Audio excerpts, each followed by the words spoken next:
Greetings for the day, and before we get into today's topic, which would be case studies on building envelope design, I'd like to just brief about what I do and what I've been doing in this space. So I've been in this energy and the green space in building design for the last decade or so, and we have worked on many projects across various types. So a little bit about that we'll see into what we'll cover today. So initially, before we go directly into the case studies, this would be the framework that we would be talking about in the next 1 hour. One would be the sustainability goals in building design.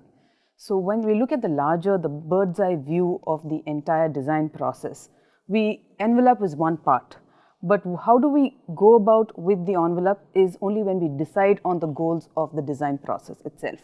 Only then can we fine tune and come further down into the various components of the building, of which the building envelope is one of it. Then looking at the role of envelope in the climate responsive architecture. So all of us today are talking about architecture that responds to our environment, responds to its surroundings, to the climate and so on. So what is the role of envelope in such a design process? Next would be your components of an efficient envelope. So this is coming down to exactly what we are going to be talking about, and all the case studies will cover one or all of these components that I am listing here. Again, this is not a comprehensive list. It is purely based on our experience over the last decade or so. So one would be your building plan to enhance efficient envelope. So why are we talking about a plan when we are looking at the skin of the building? All of us know when we say building envelope, we are looking at the skin of the building. So why are we talking about planning? So it's just like what we eat or what we consume is reflected on our skin. Similarly, what you plan, what you put inside the building in terms of function, shape or form or orientation would impact the envelope of the building. And landscape. So landscape is a less talked about subject as far as the building envelope is concerned, but I will also bring out some points why landscape is effective and how it really helps, especially in very hot and humid conditions. And window to wall ratio. So all of us know that the quantum of glass that's being used on the facade will play a critical role. And choice of materials, of course, how is the thermal property of each of these materials that you're going to be talking about in the skin of the building. It could be your roof, your wall, your glass, your roof skylight and so on. And last but not the least, your shading devices. How do they impact your building envelope? So we'll cover all of these through our case studies. So I've picked 3 case studies and 3 across different categories. One, as you see, is a school building, an educational building. The other being an office, corporate office building. And the third category is slightly different, which is basically, I was looking at a residential, but a residential category which is pretty much for street children. So it's called the Home for Street Children, it's in Hyderabad. And why I picked these 3 categories, apart from it being in different type of buildings, why is one, the street children or the Home for Street Children project is, they wanted to go green, but they did not want to increase their budget. They wanted it as per whatever they had originally, initially estimated and planned, but nevertheless green, and nevertheless the envelope also becomes a component of green and efficient design.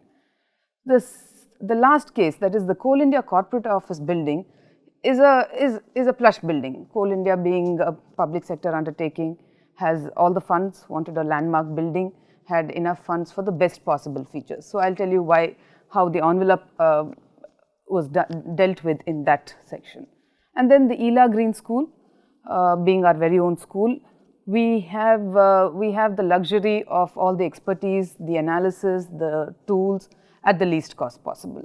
So I picked across 3 case studies which come under 3 different categories on how we can actually address the envelope, irrespective of the fact that we have the sufficient budget or not.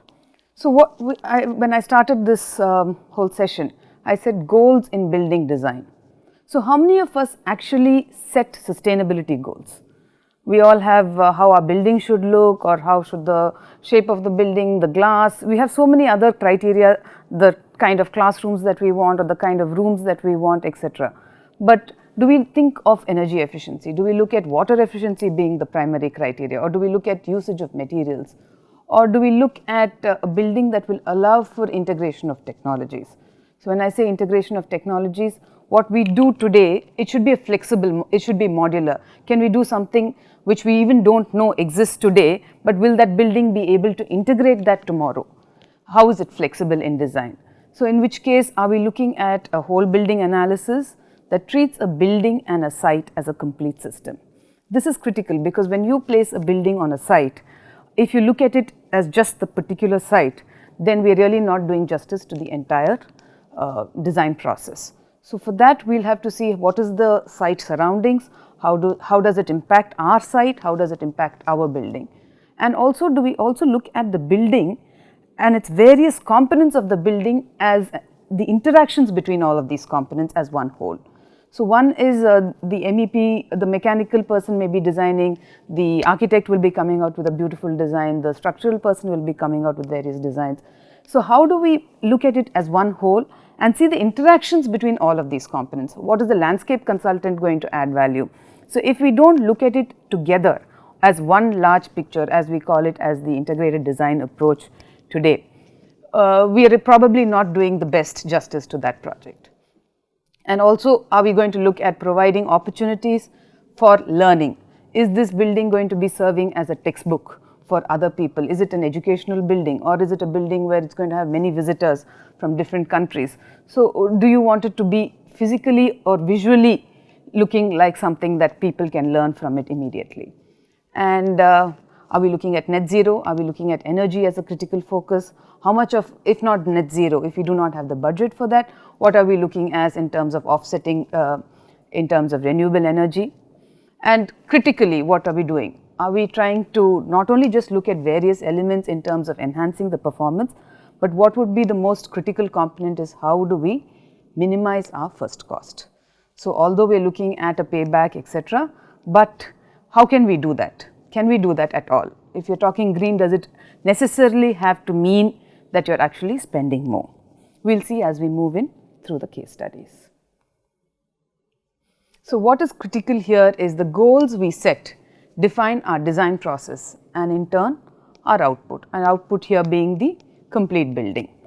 So all of us do know that climate dictates a lot of our parameters of life, the way we dress, the way we clothe, our buildings, the way they are designed. So in terms of food, in terms of festivals, in terms of colors. So obviously architecture also becomes a very integral part of what the climate has influenced over many years. So all of us do know that ancient architecture, our traditional forms of architecture, were basically a dynamic synthesis of your environmental, your cultural and your social factors.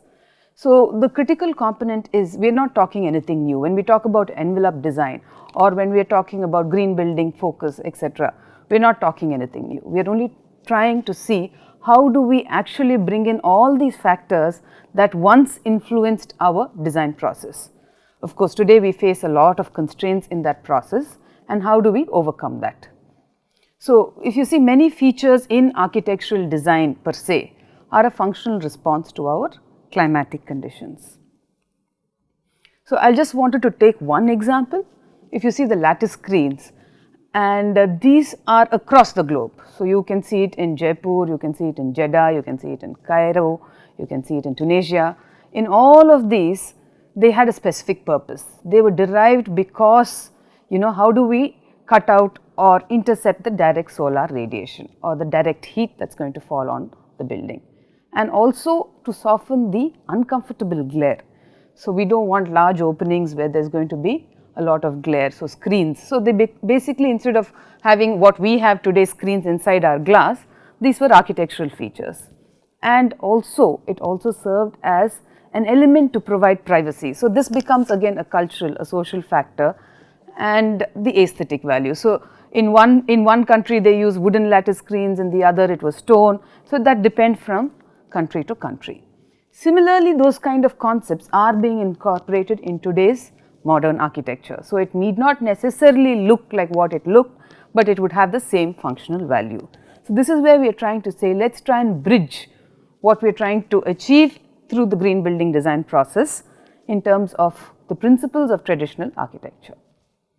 So this is one of, so just to take an example, the Golconda Fort, we were told that the thickness of the walls is something like 17 feet and in some places even 34 feet.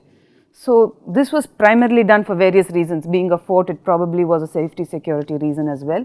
But also if you just step into the Golconda Fort, you will realize the temperature difference. You will feel much cooler inside.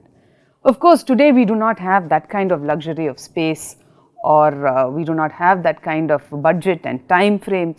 In today's modern technology, we are building 3 floors in one day in the more developed parts of the world.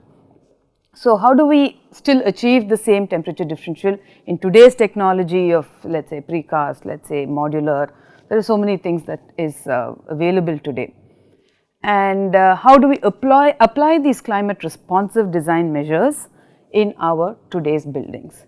So when we say climate responsive measures, what all do we come under? One is sun, obviously the sun path analysis. So if you actually can see those images on the slides right now, that's one of the analysis that we have done to just analyze the shading. At what time in the day, at what part of the year is the building going to be maximum shaded, and how do we position it, how do we orient it according to the sun analysis, and which will give us the optimal results. So just by placing your building right, you would have done a whole load of good in terms of direct heat falling on the building. And then in terms of wind, so if it's critically this would be an important component if it's a non-air conditioned building. So how do you utilize your wind direction, how do you position your openings, how do you channelize wind?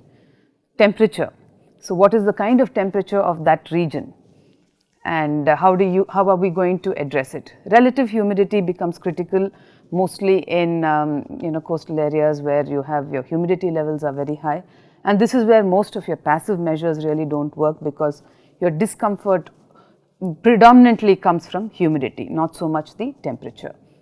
And we're looking at microclimate. What is microclimate? It's nothing but your site specific climatic conditions. So you may be in Chennai, but your site may be located near a forest or near a park space, or your temperatures may be lower, or there may be a water body. How do we actually study that specific site or that microclimate of that site to enhance your design process? So the first and foremost component of the building that needs to respond to the climate is your building envelope.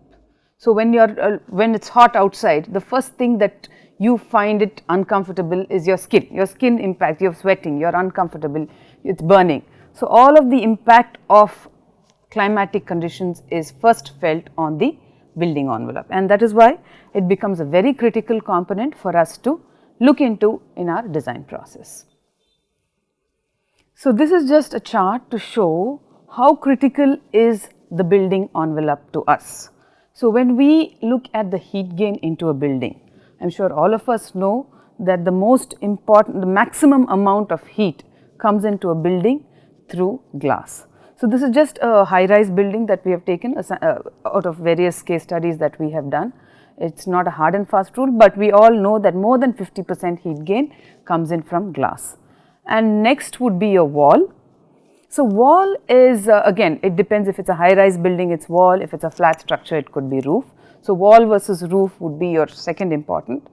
When you see that green component which says internal heat gains, it's nothing but your lighting, your equipment, your computers, etc. And that is something that we do not have much scope to play around with. So where we can actually make a difference is in terms of your glass, in terms of your wall and roof, or if you have a roof skylight. So now that I spoke about how the envelope is critical, let's just kind of break it down into various components that impact the design of the envelope. So one I said is the building plan. So until you plan your building, which could be your function, your form or shape and your orientation, all of this will have a direct impact on your building envelope. The second most critical thing is your window to wall ratio. How much of glass do we actually think this building requires? So if you are saying my building needs to look like a building from the west, it has to look beautiful, it has to have glass, then how do we design it? How do we make sure that we still have glass, but at the same time we try and minimize the direct heat gain? Landscape, how does landscape actually help in the facade of the building or the building envelope? Shading devices, your choice of materials.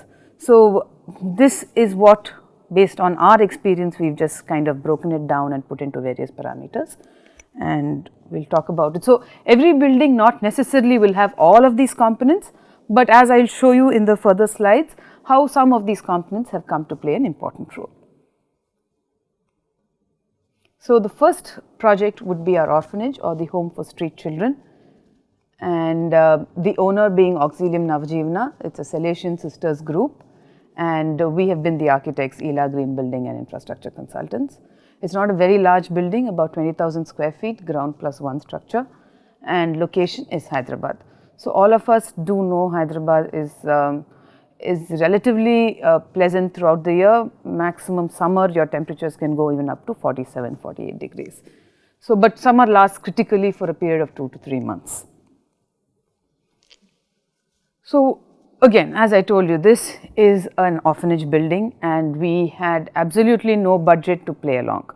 So what we have to do is make sure that our plan and form and shape can actually be, this requires no additional cost. So we made sure that the building faces the north, the majority facade of the building faces the north, because from the north you have maximum daylight and at the same time minimum direct heat gain. And why is that? It's just common sense. Sun rises in the east, sets in the west, so direct harsh rays are more likely to fall on the east. Of course, we do have a lot of analysis tools that are available to us to do the study. I'll talk about them as well as we talk in our case study. And if you see also the dormitory spaces, so that is the space where most of the children are going to be spending most of their evening hours.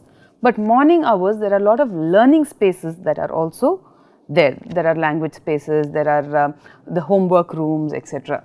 So all of them is what would be critical, because that would be during the day, and that's when your direct heat is going to be hitting on the building.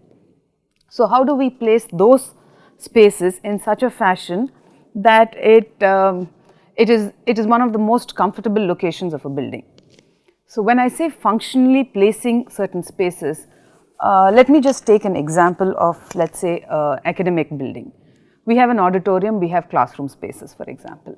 An auditorium ideally does not require windows, because you'll have to you'll have to make sure that the audience focus on the stage. You will have its own set of lightings and etc. So you really don't need to place an auditorium at the periphery of the building. Whereas if you're looking at classrooms, you need to make sure that students or children have access to views, have access to daylight. So how do you position this inside your building such that there is a maximum, there is a benefit because of functional spaces that you have allocated in your building. So similarly, in this orphanage, we made sure that the evening time spaces are okay. It's fine, we can locate them where you don't need maximum daylight.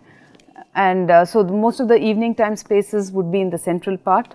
And of course, east and west were masked by toilets and your core areas, your service areas. And if you see also the depth of the floor plate, we did not increase the depth of the floor plate too much, especially for the critical spaces, so that there's enough daylight. And why? There is a science behind this. Daylight does not penetrate beyond a certain depth, and we calculated all of that just to make you understand. If you see the width of the window as X and the height of the window from the ground level as Y, your depth of penetration of daylight is maximum 2y, giving a distance of 1 feet on either side of the window. So when you see this, this is all that your daylight can penetrate. So during the daytime, we don't want children using artificial lighting. One, to minimize energy, and also there would be no need to do so. So if you see, the depth of the floor plate has been designed accordingly. The corridor spaces, if you actually see this area, all the corridor spaces were comfortably designed. So there's enough shading for these classrooms and dormitory spaces before the direct heat hits the building. So, and even on this facade we had a lot of shading elements that I will show you in the photographs, and all this was also taken into account after studying the wind direction as well.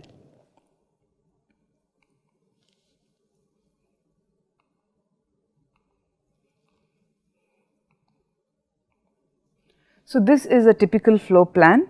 If you see the first floor, we have the small children dorm, which is here and here.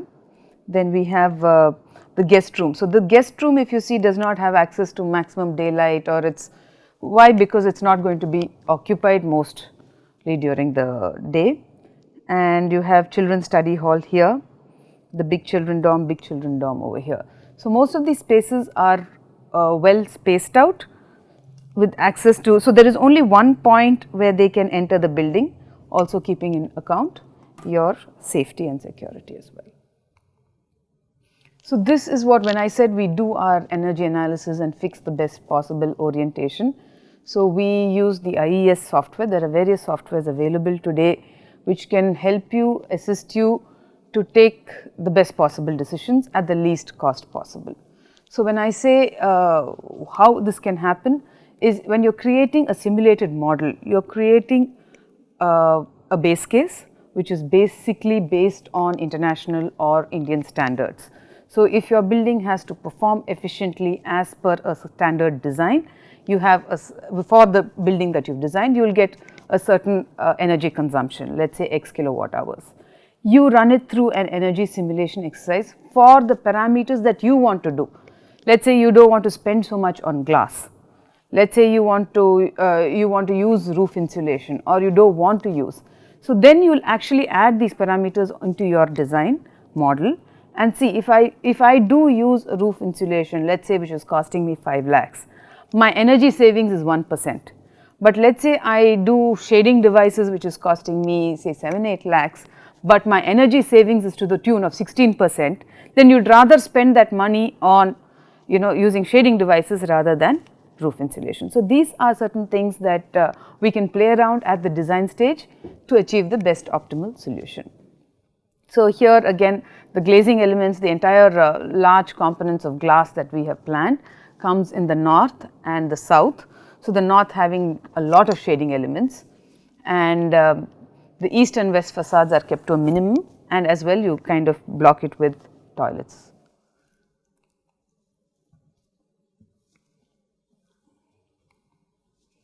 So, this is some of the construction. So, in terms of usage of materials, we did not want to use regular brick because we had opted for fly ash bricks, because the thermal properties of these bricks are much better than regular bricks. So, regular brick could be anything around 1 watts per square meter Kelvin, whereas the U value of fly ash bricks is about 0.72 watts per square meter Kelvin.